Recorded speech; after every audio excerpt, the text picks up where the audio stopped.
Fala rapaziada, estamos de volta aqui no canal do Rockston para falar da abertura da 35ª rodada da Série A do Campeonato Brasileiro, o jogo que aconteceu no Castelão entre Ceará e Fluminense. O Fluminense venceu o Ceará por 1-0.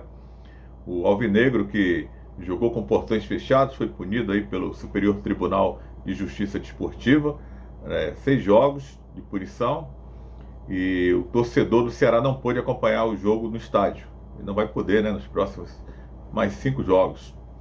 Mas fez ali um incentivo, né, fora do estádio. O ônibus do clube chegou e a galera estava lá, né, um bom número de torcedores, para tentar fazer aquele corredor com sinalizadores, na tentativa de incentivar o Ceará, né, para buscar uma vitória. 8 jogos que o time não ganhava, mas infelizmente acabou não dando certo. O time não foi bem de novo e acabou amargando uma derrota para o Fluminense, que saiu comemorando, né, os números do Cano, marcando 39 gols na temporada, né, uma marca aí pessoal dele, o autor do gol da vitória do Fluminense, e o próprio Fluminense já ali classificado para a Copa Libertadores, pelo menos para a pré-Libertadores. De repente, com a combinação de resultados da rodada, o Flu pode chegar já de forma antecipada à fase de grupos.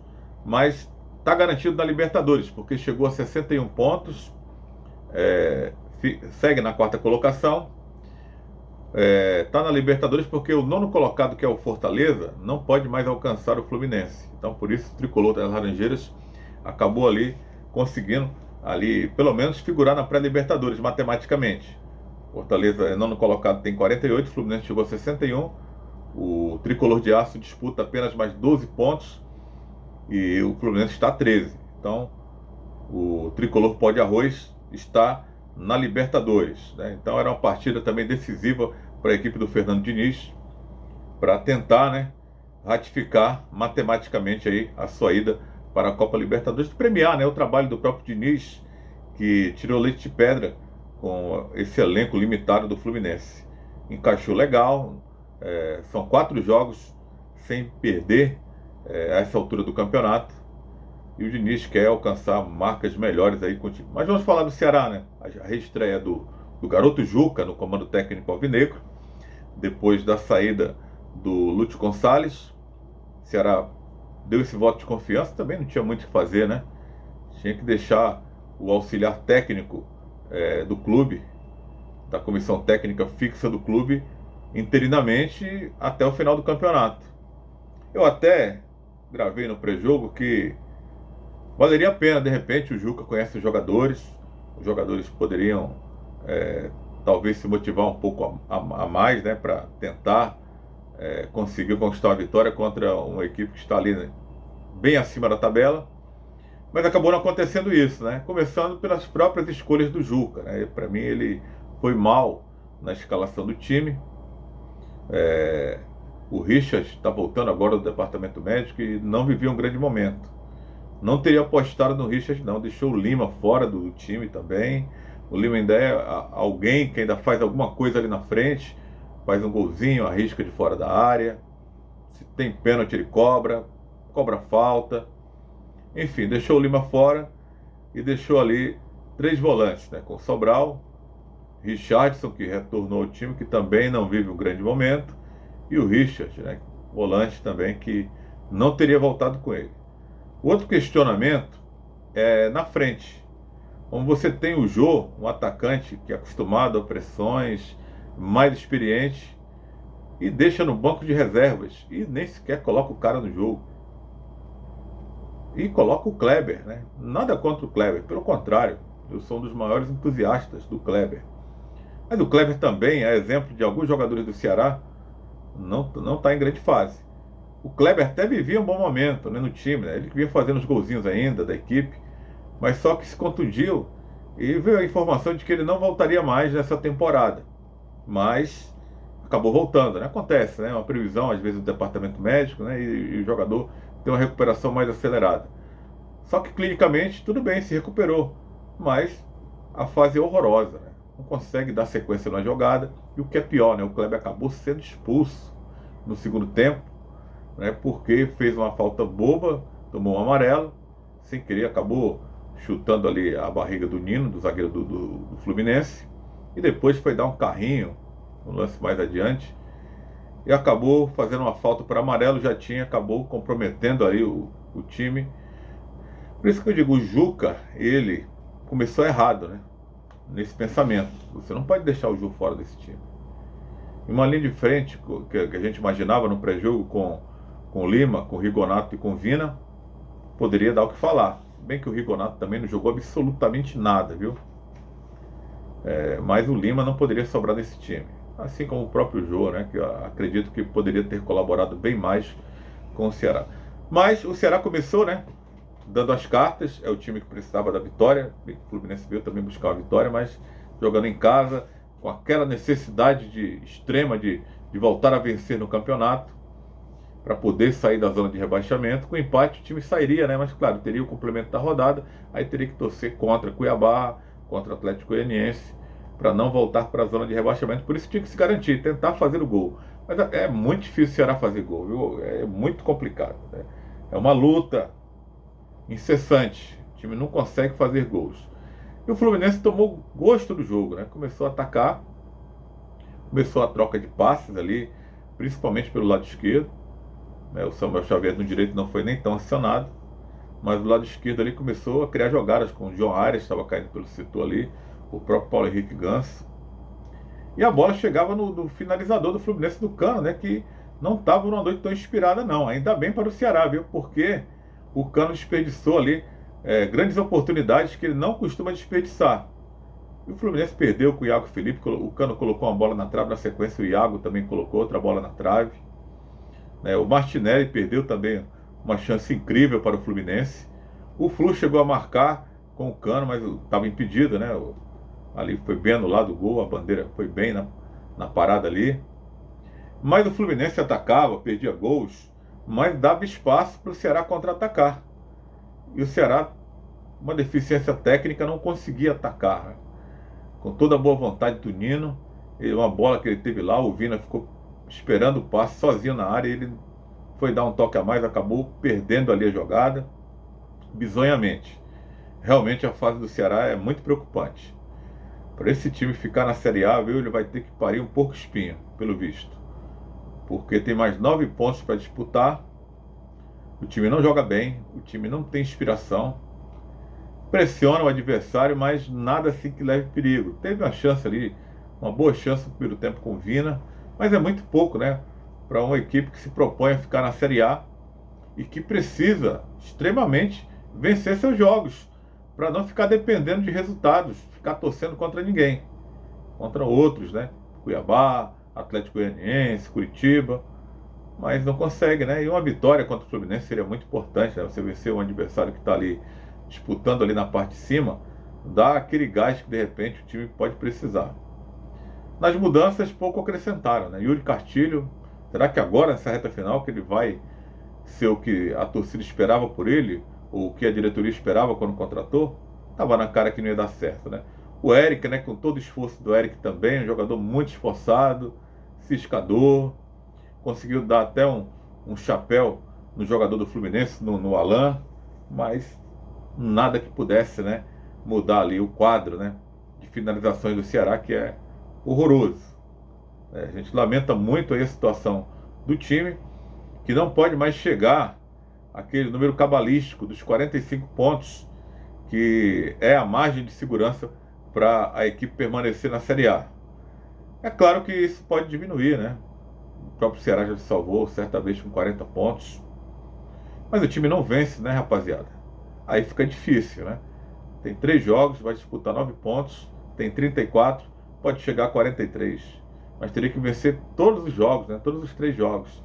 Vai ter 2 partidas fora de casa, agora contra Corinthians e Avaí. Se bem que o último jogo não pode ser no Castelão. O Ceará vai ter que encontrar ali um local a 100 quilômetros da capital cearense para poder mandar seu jogo, devido à punição.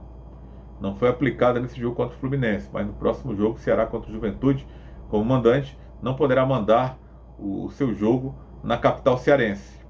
Não sei onde é que vai ser esse jogo. O Ceará está vendo aí o Romeirão, tem gente falando em Natal também, de repente poderá ser lá, mas a coisa está complicada, né? Não tem como contratar treinador, nem dá, né? Faltam 3 jogos. E torcer, né? Contra o Cuiabá, O time mato-grossense vai enfrentar o Botafogo amanhã às 7 horas da noite. Tem que torcer contra o Atlético Goianiense. O Dragão vai enfrentar o Santos, jogando em casa, né?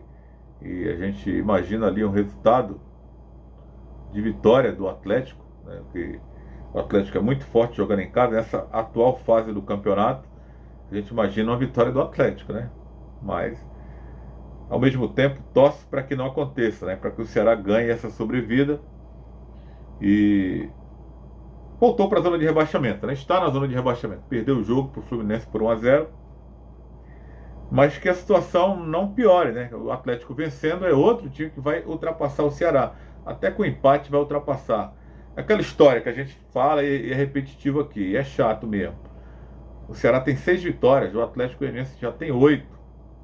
E se ganhar mais um, além de passar do Ceará em pontuação, o Atlético tem 33, vai a 36, passa 2 pontos do Ceará e soma 9 vitórias contra 6 do Ceará. O Ceará não pode pensar nem em terminar empatado aí com nenhuma equipe dessas que está brigando com ele.